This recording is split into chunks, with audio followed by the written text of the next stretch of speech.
Hello students, welcome to my channel Zen with Tushar. আজকের আমরা যে ম্যাটারটা নিয়ে আলোচনা করব সেটা হলো ভার্ব। ঠিক আছে, ভার্ব বলতে কি বুঝি? আমাদের সাধারণভাবে যে সংজ্ঞাগুলো শুনে থাকি সেগুলো হলো কোনো কাজ করাকে, কোনো কাজ করা বা হওয়াকে ভার্ব বলে। আসলে ভার্ব কিন্তু কোনো কাজ করা হওয়ার বাইরেও আরো কিছু আছে। যেমন আমরা যদি বলি হি ইজ এ টিচার, সে একজন শিক্ষক, এইটাই কিন্তু কি বোঝাচ্ছে বলতো? কিছু হওয়া। হওয়াকে যেটা আমরা বিভাগ দিয়ে লিখি সেটা হলো, হওয়াকে বলছে হলো তোমার আম ভার্ব। ঠিক আছে? আরেকটা কিরকম আছে, তার কাছে কিছু আছে। He has a pen, he has a book, he has a cow, he has something, এরকম যদি হ্যাজ, যে হ্যাভিং, তার কাছে কিছু আছে, মানে কিছু থাকা। প্রথমে বললাম কিছু হওয়া, সেটাও ভার্ব। আর কিছু হলো থাকা, সেটাও ভার্ব। হ্যাঁ, যেটা হ্যাভ হ্যাজ দিয়ে আমরা বলি। আরেকটা ব্যক্তি অবশ্য কি করে, করের জায়গায় অনেক ভার্ব। সেই ভার্বের কোনো ইয়েতে নেই। সে যেরকম আমি কিছু বলছি, সে, তুমি দেখছো, হ্যাঁ, ওয়াচিং, তারপরে তুমি খেলছো, প্লে, লিখছো, হ্যাঁ, রাইট, পড়ছো, রিড, এই সমস্তগুলো হলো ভার্ব। তা মোটামুটি ৩ টা ফর্মে যদি তুমি চিন্তা করো, তাহলে কিন্তু ভার্বটা, বিভিন্ন সমস্ত ধরনের ভার্ব তোমার কাছে ক্লিয়ার হয়ে যাবে। এইবার দেখবো আমরা ভার্বের ক্লাসিফিকেশনগুলো কি আছে। ভার্ব কত হবে? অ্যাকচুয়ালি ভার্বটা না অনেক বড় একটা সাবজেক্ট, বুঝেছো? অনেক বড়, অনেক কিছু আলোচনা করা যায় ভার্ব নিয়ে। এই যে প্যাটার্ন ভার্বগুলো, ভাগগুলো রয়েছে। প্রথমে দেখো, এর প্রিন্সিপাল ভার্ব আছে, অক্সিলিয়ারি ভার্ব আছে, দুটো ভাগ আছে। ট্রানজিটিভ ভার্ব আছে, ইনট্রানজিটিভ ভার্ব আছে। ফিনাইট ভার্ব আছে, নন ফিনাইট ভার্ব আছে। স্টেট ভার্ব আছে, ইভেন্ট ভার্ব আছে। এরপরে তো আরও শুনতে থাকবে regular verb, irregular verb, strong verb, week verb. তারপর তো ভার্ব নিয়ে একটা পুরো একটা চ্যাপ্টার, বড় একটা চ্যাপ্টার হয়ে গেল টেন্স। তো আজকের আমরা যেটা করব, এত কিছু একটা ভিডিওতে বলা সম্ভব না। তার জন্য আমরা আজকের যে ম্যাটারটা নিয়ে আলোচনা করব, বা আমি তোমাদের সঙ্গে যে ম্যাটারটা শেয়ার করব, সেটা হলো প্রিন্সিপাল ভার্ব আর অক্সিলিয়ারি ভার্ব। ঠিক আছে? প্রিন্সিপাল ভার্ব কোনগুলো, অক্সিলিয়ারি ভার্ব। এখন আমরা প্রিন্সিপাল ভার্ব আর অক্সিলিয়ারি ভার্বটা কি একটু ভালো করে বুঝে নেব। ঠিক আছে?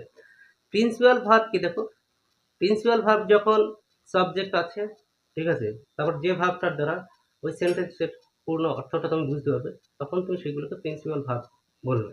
হ্যাঁ, আর যখন কোনো ভার্ব, কোনো ভার্বের সামনে বসে টেন্স অনুযায়ী মুড অনুযায়ী কোনো ভার্বের সামনে বসবে বা আগে বসবে, আগে বসে সেন্টেন্সটা ক্লিয়ার করবে, তখন হবে সেটা হলো তোমার auxiliary verb.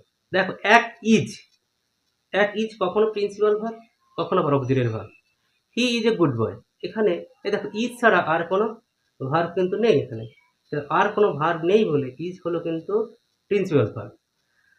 He is reading a book, এখানে ইজ আছে, কিন্তু এই রিডকে সাহায্য করে reading. He is reading, present continuous টেন্সে হয় হি ইজ রিডিং এ বুক।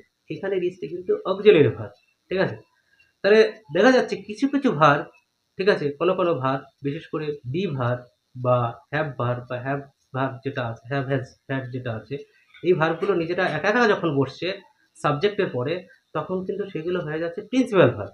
আবার এই ভার্বগুলোই অ্যাম, ইজ, আর, ওয়াজ, ওয়ার, ঠিক আছে, have, has, had, do, does, এগুলো যখন আবার আম, একা বসছে তখন হয়ে যাচ্ছে সে প্রিন্সিপাল ভার্ব।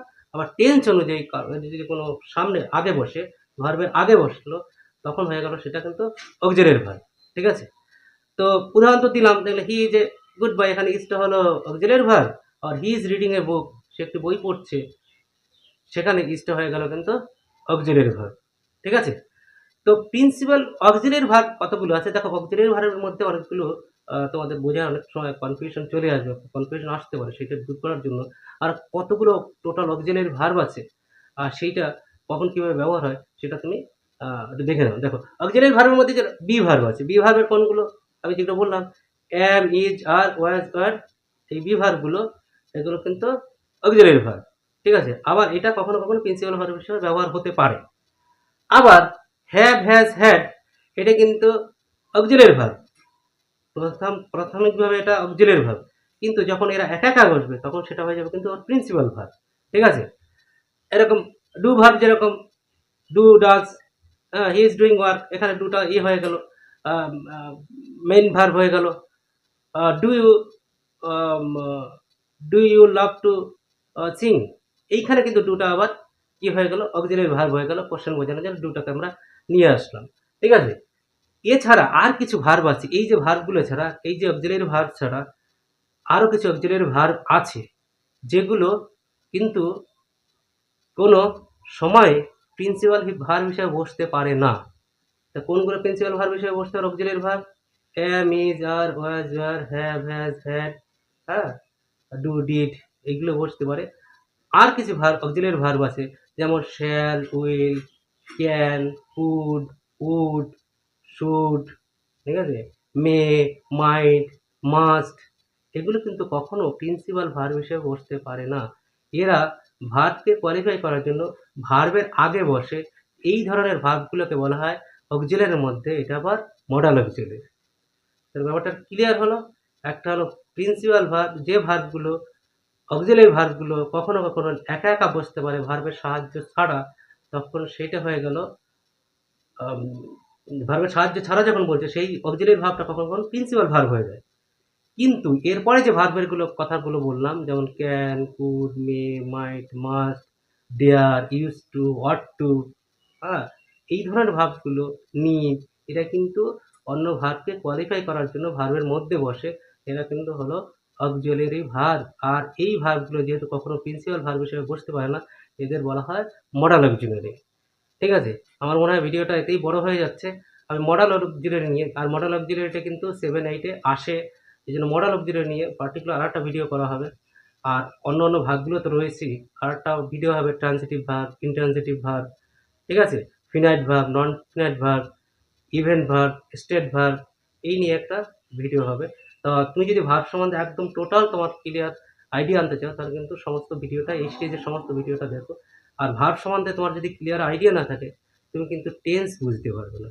টেন্সের ভিডিও পরে হবে, টেন্স বুঝতে পারবে না। টেন্স যদি তুমি না বুঝতে পারো, তুমি ভয়েস চেঞ্জ করতে পারবে না, ন্যারেশন করতে পারবে না, অনেক ঝামেলা। কিন্তু লোকে স্কিপ করে যায় ভার্বটাকে, কিন্তু ভার্বের সমস্ত দিকগুলো তুমি যদি ভালো করে না বোঝো, তাহলে কিন্তু গ্রামারের তুমি আগাতেই পারবে না। গ্রামারটা কখনোই তুমি মাথার মধ্যে বসাতে পারবে না, বা কখনোই তুমি ঠিকঠাক করে ইংলিশটা লিখতে পারবে না। ইংলিশটা ঠিকঠাক করে লিখতে গেলে ভার্ব সম্বন্ধে কিন্তু তোমার একটা ক্লিয়ার কনসেপ্ট থাকা অবশ্যই দরকার।